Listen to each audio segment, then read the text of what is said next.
Who are you? Well, I'm not sure if we're talking about me personally. Well, Hey everyone! Today we're talking about pretty shocking exchanges that went down between presidents and TV hosts. If you've ever thought, wow, that seemed a little disrespectful, these moments are about to top it. Let's get into it. In a recent UN General Assembly, leaders from the Global South, including Guyana's President Irfan Ali, reignited calls for reparations. Ahead of his address, President Ali had a tense exchange with British journalist Richard Madeley, who questioned why modern-day citizens should bear responsibility for actions taken by their distant ancestors.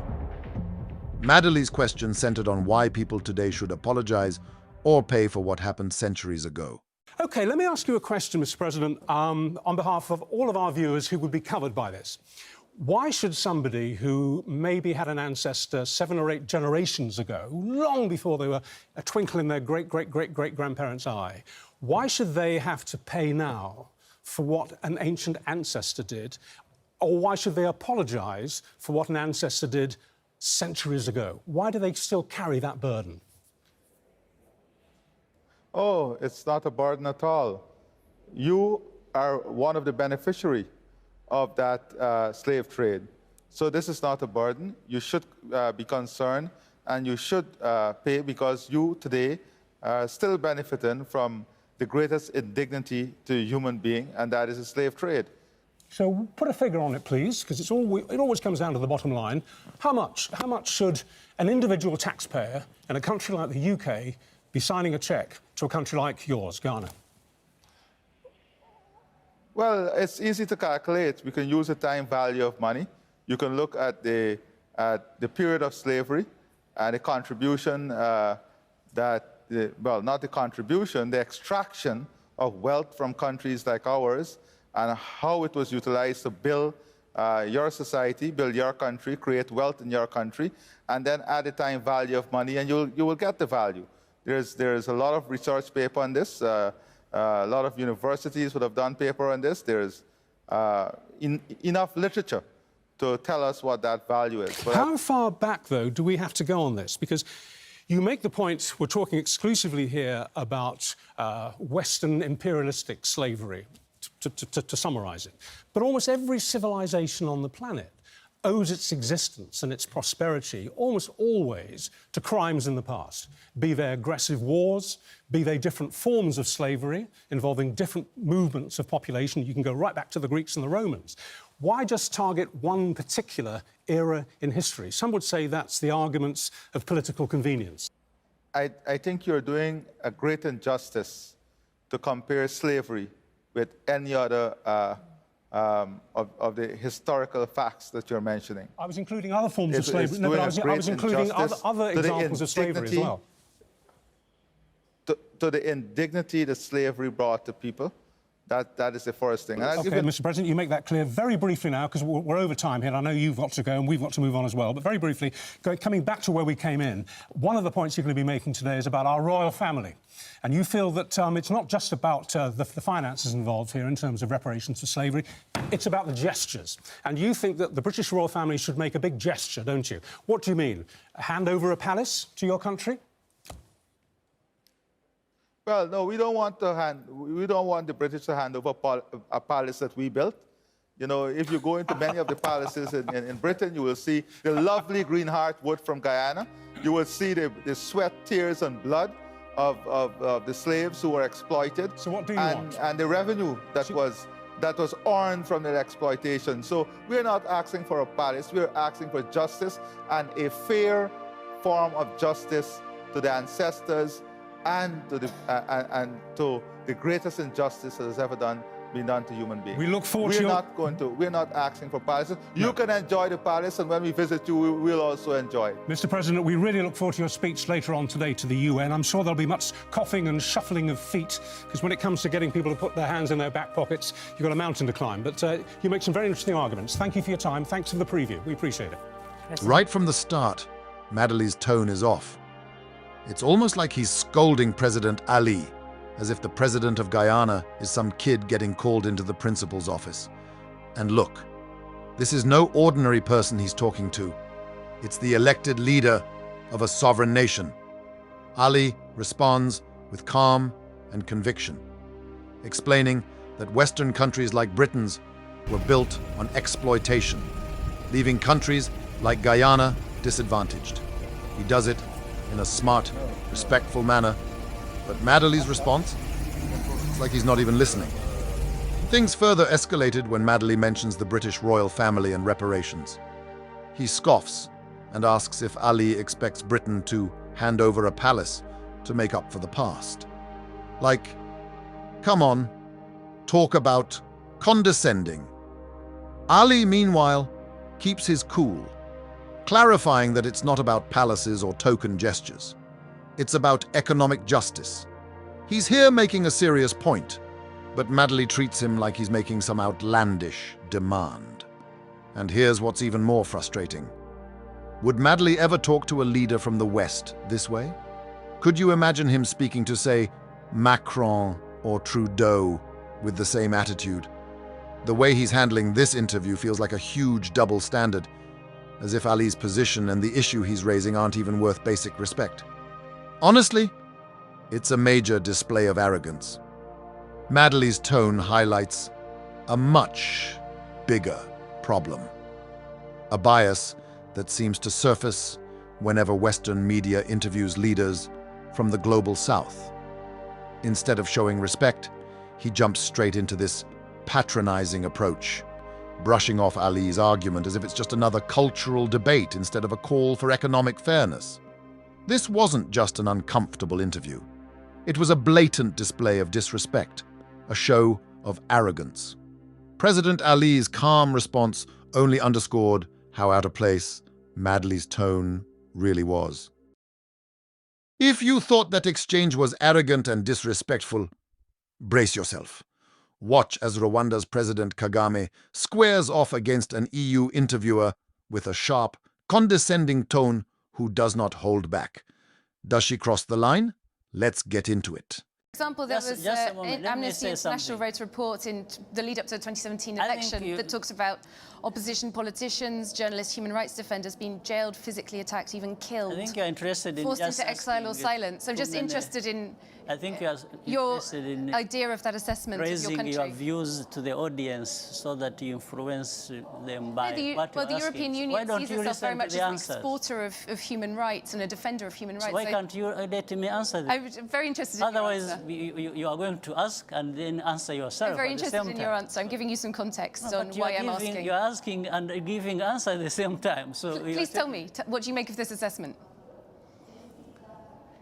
I think it's just ridiculous because there is nothing like human rights minus these things we are talking about. Now, the level of poverty has decreased almost by 60%. So these people, these human beings with improved lives and participating in that themselves to improve their own lives, gets lost in the whole list you've been spelling out as if, what is in Rwanda is really hell. In fact, forgetting the hell that we have gone through, that we stood against and sorted out when you were there just talking about more or less nonsense. Because Do you reject the accusations, for example, it's from Amnesty rubbish, International? absolute rubbish. You reject Rwanda is completely different from what it was 25 years ago. In fact, maybe you need to be looking around in Europe. You are violating people's rights. When we have this problem of people being bundled and sent back to sink in the Mediterranean and so on, and so many people being mistreated in your own countries, why don't you talk about your human rights and stop just offloading everything? Well, this is a development conversation, so No, in the it's context not. of development. You are not the one to determine what conversation Okay. or what points to raise in any conversation. We really need to stop this superiority complex nonsense about human rights. You think you are the only ones who respect human rights, or others it's about violating human rights. No, we've fought for human rights and freedoms of our people much better and more than anyone, including you people who keep talking about this nonsense. Where we have taken our country from and where it is now speaks for itself. The rest of the story just comes from this complex. And we respect the things we respect in our countries. It's not for you, it's not for anybody else, it's for ourselves. Is it not a So universal you don't sit right? there, yes, it is universal, but you don't sit there. If it is universal and you believe it, then you don't become the judge yourself. You don't start telling the others what to do, what they should not to do, or that what they are doing is not to your satisfaction. Who are you? Well, I'm not sure if we're talking about me personally. Well, you are the one actually raising these questions. So I think you better interpret it properly so that it is well understood. Okay. I could see you asking questions in a manner that you want to influence the ones listening to us. But that's not correct. Okay. Yeah. I'm raising it once again in the context of the United Nations Development Goals. No, United Nations is us. You see, course. United Nations is not something alien somewhere else. Yeah. It's actually us. As I And listened, the framework. something really stood out here. The interviewer's approach. Interviews should be balanced, allowing both sides to express their viewpoints. Yet, the tone used toward Kagame felt, well, abrasive, even dismissive at times. The interviewer cut him off, posed questions, loaded with assumptions, and seemed less interested in hearing Kagame's perspective than in pushing a specific agenda. Kagame's response reflects his frustration at this attitude. He argues that the criticisms show a superiority complex, assuming only Europe understands human rights. Kagame even flips the script by pointing out Europe's handling of the migrant crisis in the Mediterranean. And he's right. Human rights issues exist globally, not just in Rwanda. But here's the thing. Kagame didn't simply brush off her concerns. He highlighted Rwanda's undeniable progress, such as achieving food security. For him, these are the real markers of human rights, ones that bring direct benefits to the people of Rwanda. But the question that we can't ignore: does the interviewer's approach, loaded with assumptions and interruptions, bring us any closer to an honest understanding of Rwanda's journey? Or does it shut down dialogue, reinforcing the exact superiority complex Kagame criticized? It's an important reminder. The way we engage in these conversations matters. If the goal is dialogue, then a condescending tone does little to build trust. It only fuels tension. Next up, Barbados Prime Minister Mia Mottley offers the perfect clapback to a very inappropriate question that seemed to catch her completely off guard. But her reaction? Absolute gold. With just a few words, she flipped the conversation, putting the spotlight right back on the interviewer. You've also said that you'll hold a referendum on gay marriage. For that next generation, should they be allowed to be gay in Barbados? Sorry? Should people in Barbados be allowed to be gay, to be homosexual? Is that a question you would ask the United Kingdom? Well, we have laws on gay marriage, and you're having a referendum on gay marriage, so it is pertinent. I think that is the most inappropriate question as to whether a person should be allowed to be gay. I think the question is, should we discriminate against people because they're gay? And we will not. And we're absolutely clear that Barbados became the first black slave society, and a country that has known what it is to discriminate against citizens for centuries cannot in today's world be discriminating against any human being for any reason whatsoever. So homosexuality will be legal in Barbados, as will gay marriage?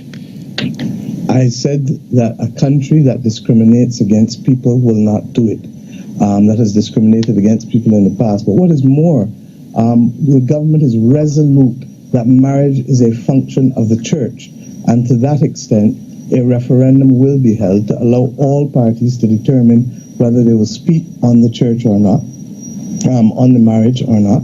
But with respect to civil unions, we believe that that is a function of civil rights. And to that extent, there shall be no discrimination against any person, whether gay, whether straight, whether black, whether white, whether short, whether tall, for any reason in this country. And that is the position of our government. Prime Minister, it's been a real pleasure to talk to you. Thank you very much for your time. Thank you. With a few sharp words, Mia Mottley turned the spotlight back onto the interviewer, flipping the script. Her response was brilliant. Not just answering the question, but questioning the very assumptions behind it. Think about it. Would the journalist have asked the British Prime Minister the same question? Definitely not. Motley's response exposes a major flaw in international journalism, a tendency for certain reporters to ask questions they'd never pose to Western leaders. Why? It's a lingering bias, a double standard that implies countries like Barbados need to prove their commitment to human rights, while powerful nations get a pass. It's both patronizing and outdated. Motley's approach is a lesson in diplomacy and moral conviction.